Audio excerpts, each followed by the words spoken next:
Aduh, jangan gitu dong. Aduh. Aduh, diinjak.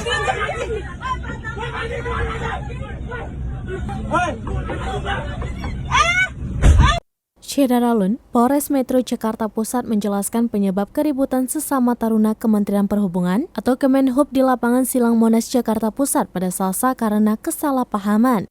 Hal itu disampaikan oleh Kapolres Metro Jakarta Pusat, Komarudin, saat dihubungi di Jakarta pada Rabu 26 Oktober 2022.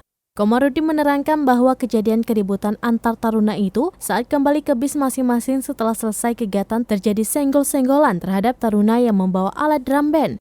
Komarudin mengatakan kejadian ini sudah diselesaikan pada internal Kemenhub, namun pihaknya tetap menunggu jika nantinya ada laporan yang masuk dan akan segera diproses.